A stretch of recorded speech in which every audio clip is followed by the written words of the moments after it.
Fala pessoal, tudo bem? Vitor Garcia do blog Genealogia e Cidadania, Genealogia Informal. Minhas redes sociais estão aqui na descrição do vídeo.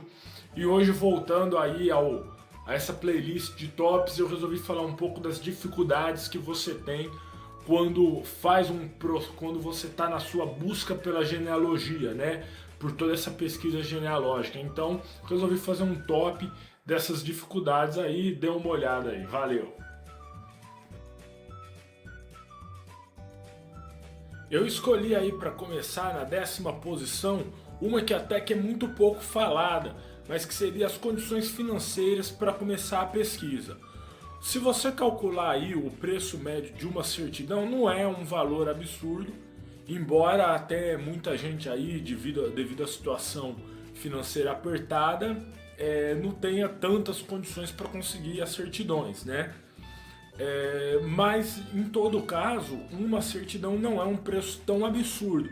Agora, a somatória dessas certidões, para você tirar 10, 20, 30 certidões, porque a gente está falando de pesquisa genealógica. Então aí você tem no mínimo dos seus antepassados 3 certidões, né, que seria de óbito, de casamento e de nascimento. No mínimo 3, eventualmente há outras certidões, quando há mais de um casamento, enfim. E o interessante é você tirar de inteiro teor, que é a certidão que tem o maior custo, né, com relação à certidão de breve relato. Então, a simples, né, de breve relato. Então, isso não deixa de ser uma dificuldade aí. Eu coloquei em 10º, alguns podem considerar até mais pra frente aí na lista. Mas é isso, o custo para você fazer a pesquisa, não só de certidões, às vezes no cartório para fazer busca, às vezes você chega a contratar alguém para achar uma certidão em outro país e coisas do tipo. Embora tenha muitos recursos na internet, eu até falo de alguns aqui no canal, né? Mas enfim, é isso. Então, em nono lugar, um que pode te confundir um pouco é quando você troca o ramo da árvore que você está pesquisando, assim, sem uma coordenação, sem uma lógica. Então você está procurando, por exemplo, da parte paterna da família do seu pai, aí você acha um documento por acaso da parte materna ou alguma informação, migra sem dar uma continuidade da parte paterna, então a sua árvore ela fica cheio assim de lacunas, e isso com o tempo pode começar a te confundir e até te desanimar. Em 8º lugar, eu coloquei uma aqui que eu julgo pertinente, que seria você começar a sua pesquisa de um parente muito distante. Então, de repente, o seu trisavô, ou sei lá, o seu tio bisavô, algo distante, ou tetravô, que seja, ou tetravó, uma figura que tenha sido uma figura notória, ou seja, por uma comunidade, por qualquer motivo, seja relativamente famoso ou até com uma importância ou para uma comunidade, ou para um país, ou para um nicho, para um segmento. E aí você já quer começar focado demais nele, e por ser realmente distante, pode ter dificuldade nessa pesquisa, né?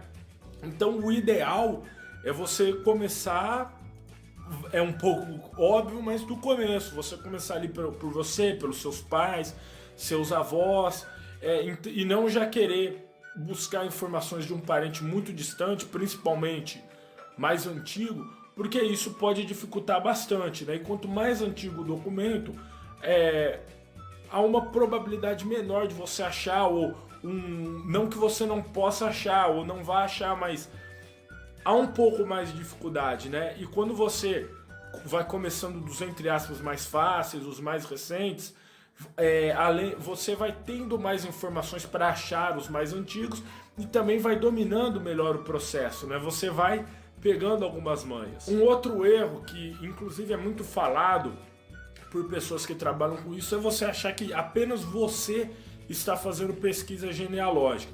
É evidente que muitas pessoas que estão próximas a você, às vezes até mesmo os seus pais, irmãos, enfim, talvez eles de fato não façam questão, não tenham o mesmo interesse, mas em toda a sua árvore familiar pode ser que outras pessoas estejam também fazendo essa pesquisa, alguns até em outros países, né? Isso acontece muito, por exemplo, com descendentes de italianos, que o seu bisavô, o seu trisavô veio da Itália, ou sua trisavó, enfim, e veio para o Brasil, mas o irmão dele, ou um parente muito próximo dele, foi, por exemplo, para a Argentina. E aí pode ter você aqui no Brasil fazendo a pesquisa e algum parente seu, mesmo que seja distante, fazendo a pesquisa na Argentina, no Uruguai, em outro local, ou mesmo também no Brasil. Parentes até não tão distantes, primos de segundo e terceiro graus, podem também estar fazendo a pesquisa. Então, se você procurar usar, compartilhar, como no Family Search ou em outros programas, né, outros sites, aplicativos que seja, você divulgar, isso pode ser bom, tanto porque você pode ajudar outras pessoas que também estão fazendo a sua pesquisa, como essas pessoas te ajudarem. Então essa compartilhar também é interessante. Em sexto lugar, eu julgo que pode ser você ser afobado. Pesquisa genealógica, ela é lenta mesmo, você não vai fazer de um dia para o outro. Então você vai aos poucos, você vai construindo a sua árvore aos poucos, é assim que acontece. Então às vezes a pessoa quer, entre aspas, acabar logo a sua árvore. Em tese você não acaba, né? Porque vai sempre ampliando, e se você chega num limite horizontalmente, você tem talvez verticalmente um leque tão grande que talvez seja impossível acabar. E sempre vai haver algo para você pesquisar. Mas as pessoas querem, entre aspas, acabar e acabam colocando nas suas árvores, seja em algum site, em algum aplicativo, ou mesmo que esteja fazendo, seja no papel mesmo, no rascunho, seja num arquivo, em algum programa no seu computador, sem ser na internet.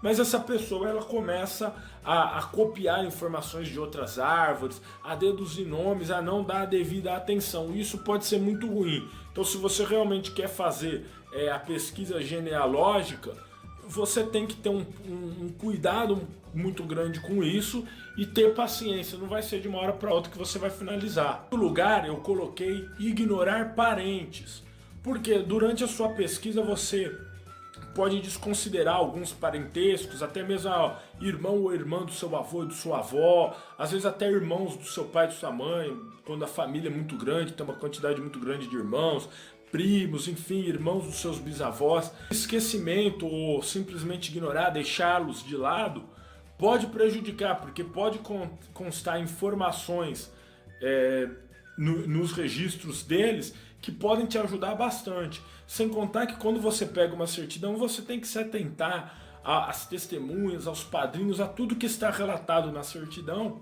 as maiores informações possíveis. O fato dela estar na certidão, se for ignorado por você, você não está tendo domínio total de que você poderia ter, a quantidade de informações que você poderia ter.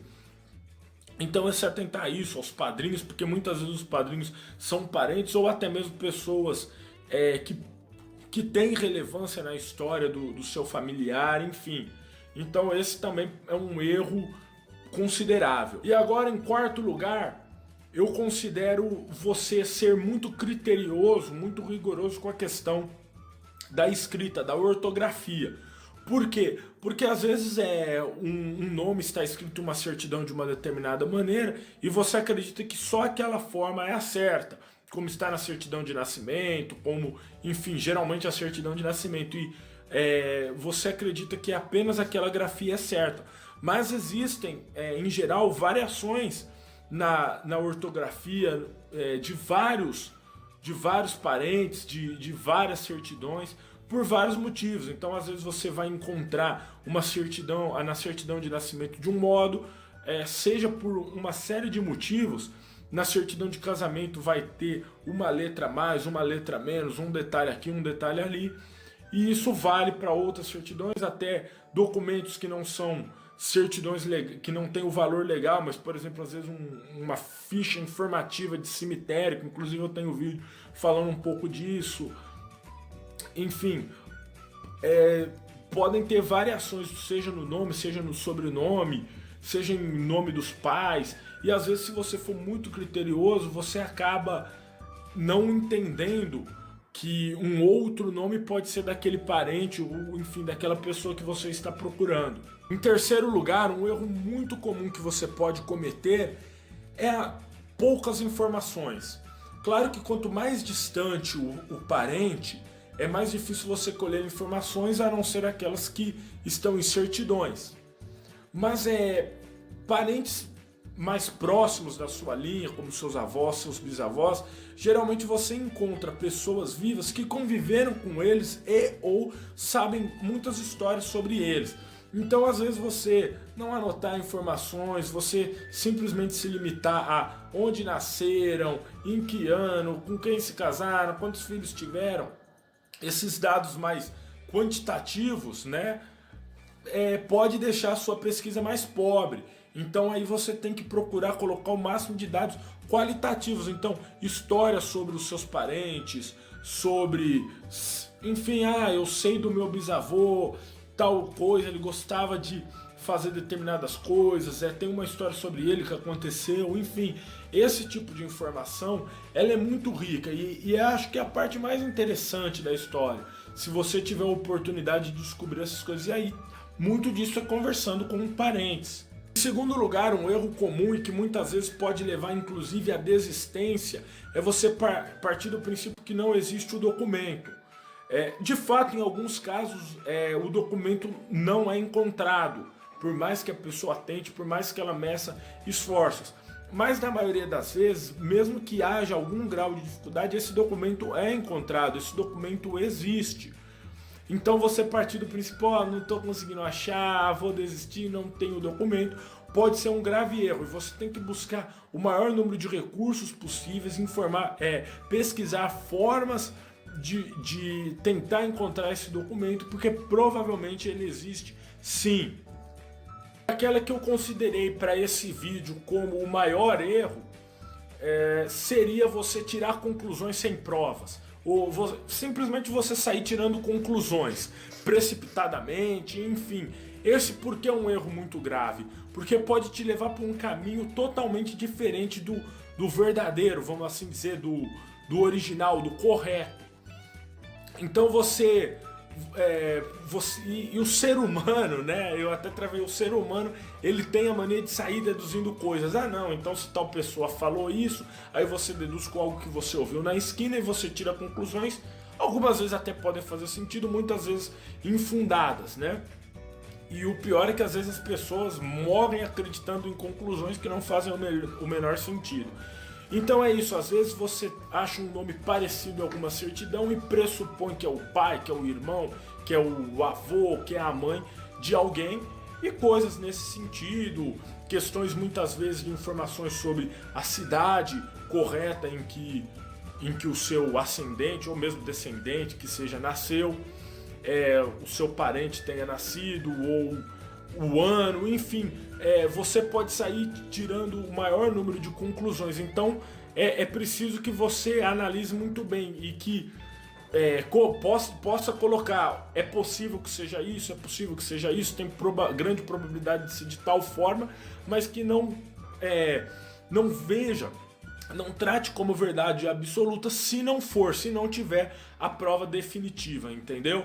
Eu acho que isso é muito importante. É isso aí, pessoal, espero que tenham gostado aí, deixem sugestões, deem sua opinião, se não concorda com o meu top aí, com a minha lista, deixa a sua lista, explique o porquê, enfim, ajude aí a tentar fazer um canal melhor. E é o seguinte, para fazer esse vídeo, teve um blog aqui que eu tô deixando na descrição, que eu tomei muito como base informações que eu obtive dele.